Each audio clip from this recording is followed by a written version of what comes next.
नमस्ते साथियों, मैं ललित कुमार आप सभी का स्वागत करता हूं इस यूट्यूब के डिजिटल प्लेटफॉर्म के माध्यम से। जैसा कि साथियों अपन ने देखा था बिहार लाइब्रेरी में जो अपनी थ्योरी में जो अपना फाइव लॉज ऑफ लाइब्रेरी चला था पहले, देन उसके बाद अपने रोल ऑफ लाइब्रेरी में 3 पार्ट देखे थे। सर्वप्रथम अपन ने पार्ट में देखा था, उस पार्ट में हमने बेस किया था, आधार लिया था। फिर उसके बाद अपन ने अनौपचारिक रूप से देखा था, देन औपचारिक रूप से देखा था, फिर साक्षरता में देखा था, फिर कल्चर में भी देखा था और निरीक्षण जो भी है। ठीक है, बात करते हैं आज मैंने बीच में अब बिहार के सभी साथियों के लिए एक छोटा सा टॉपिक लिया है। ठीक है ना, बिहार के जो सभी साथी हैं उनके लिए एक बीच में मैंने कमेंट देखे थे कि सर आप करंट में डालो, है ना, करंट में जितने भी हैं वो डाल दो। तो मैंने कोशिश की है 7 या 8 छोटे छोटे मेजर सम्मेलन है उनको इंक्लूड किया है, जो भी नेशनल तौर पे है और इंटरनेशनल के तौर पे है। ठीक है, करंट की क्लास आज इंक्लूड की है मैंने, आप सभी साथी देखें एक बार, है ना। स्टार्ट करते हैं आज क्लास। ये अपना टेलीग्राम चैनल है, इस पे आप ज्वाइन हो सकते हैं ताकि आपको इस क्लास की जो भी पीडीएफ है इस टेलीग्राम चैनल के माध्यम से मिल जाएगी, और छोटी मोटी जो भी अपडेट है लाइब्रेरी साइंस के क्षेत्र में वो आपकी मिलती रहेगी, है ना। व्हाट्सएप ग्रुप है जहां आपको यूट्यूब पर जो भी क्लास आई सर्वप्रथम यहाँ पे आपको इनकी लिंक मिलेगी। ठीक है, स्टार्ट करते हैं आज की क्लास। सर्वप्रथम अपनी कॉन्फ्रेंस है, ऊपर आप हेडिंग भी देख सकते हो, मेजर लाइब्रेरी कॉन्फ्रेंस 2025, है ना। देख सकते हो। सर्वप्रथम अपन देखेंगे पुस्तकालय एवं उभरती प्रौद्योगिकी पर अंतरराष्ट्रीय सम्मेलन, मतलब कि ICLET, है ना, 2025।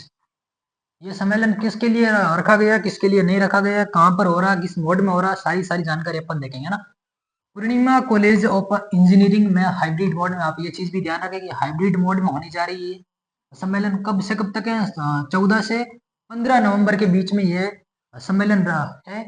और आयोजित, आप याद रखें कि पूर्णिमा कॉलेज में ये आयोजित होने जा रहा है। ठीक है, 2025 है। और फोकस क्षेत्रों में एआई, मतलब एआई की बात कर रहा है, और साथ साथ में आईओटी और स्मार्ट लाइब्रेरी, है ना। स्मार्ट लाइब्रेरी, जो भी लाइब्रेरी है उनको एआई के फॉर्म में तैयार करेंगे, और इंफॉर्मेशन टेक्नोलॉजी के रूप में, और स्मार्ट लाइब्रेरी और उन्नत ज्ञान के लिए ये सम्मेलन रखा गया। अगर पूछे सम्मेलन की थीम या फिर सम्मेलन क्यों रखा गया, है ना, तो आप ये बता सकते हो कि लाइब्रेरी को एआई का दर्जा देने के लिए, उस इन टेक्नोलॉजी में स्मार्ट बनाने के लिए, और लाइब्रेरी को एक स्मार्ट तरीका या फिर स्मार्ट वे में काम लेने के लिए, और ज्ञान को एक बढ़िया नया दिशा देने के लिए ये सम्मेलन रखा गया है। साथ साथ हम देख सकते हैं सम्मेलन में डिजिटल परिवर्तन, मतलब सीधी सी बात है, अगर एआई आएगा या फिर आईओटी आएगा या फिर स्मार्ट लाइब्रेरी बनाई जाएगी तो सीधी सी बात है उसमें परिवर्तन कैसा होगा, तो डिजिटल परिवर्तन होगा, है ना। ये नए कार्य प्रवाह और प्रौद्योगिकी के माध्यम से, मतलब इंजीनियरिंग के माध्यम से उपयोगकर्ताओं को सशक्त बनाने पर प्रकाश डालेगी। कौन कौन सा ये सम्मेलन, है ना। इंग्लिश वाले सभी साथी देख सकते हैं, उन्होंने उनका इंग्लिश मोड मैंने डाल दिया, ICLET। ठीक है, बात करते हैं दूसरे कॉन्फ्रेंस की, AI। ठीक है, ये आप याद रखें, यहाँ पे अपन देखेंगे AI। ठीक है, AI के युग में पुस्तकालयों की पुनर्कल्पना पर अंतरराष्ट्रीय सम्मेलन मिजोरम विश्वविद्यालय द्वारा ये कंडक्ट किया जा रहा है। मिजोरम विश्वविद्यालय द्वारा 6 से 7 नवंबर 2025 के बीच में आयोजित किया गया है।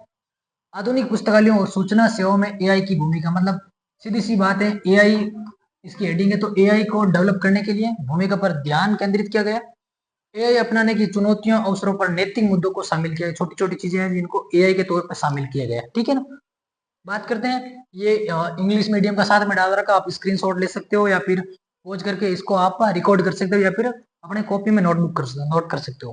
ठीक है, बात करते हैं तीसरी, जो सर्वप्रथम अपने देख सकते हैं, या फिर सर्वोच्च है, मतलब कि बहुत ही महत्वपूर्ण है ये वाली, आप याद जरूर रखें। जो भी थर्ड ग्रेड लाइब्रेरियन है या फिर सेकंड ग्रेड लाइब्रेरियन है उनके लिए ये लागू की गई। एनसीईआरटी की बात करा, ठीक है, एनसीईआरटी। ठीक है, national council education research training, जो कि दिल्ली में इसका मुख्यालय है। ठीक है साथियों, स्कूल में ये स्कूल में पुस्तकालय है उनके लिए ये सम्मेलन रखा गया। 11 से 12 नवंबर 2025 एनसीईआरटी मुख्यालय नई दिल्ली में इसका आयोजन रखा गया है। एनईपी 2025 मतलब नेशनल एजुकेशन पॉलिसी 2020 है, उसके अनुसार या फिर उन पर जो भी और ध्यान केंद्रित किया गया। कार्यान्वयन में स्कूल पुस्तकालयों की भूमिका पर चर्चा, मतलब नेप 2020 को लेकर के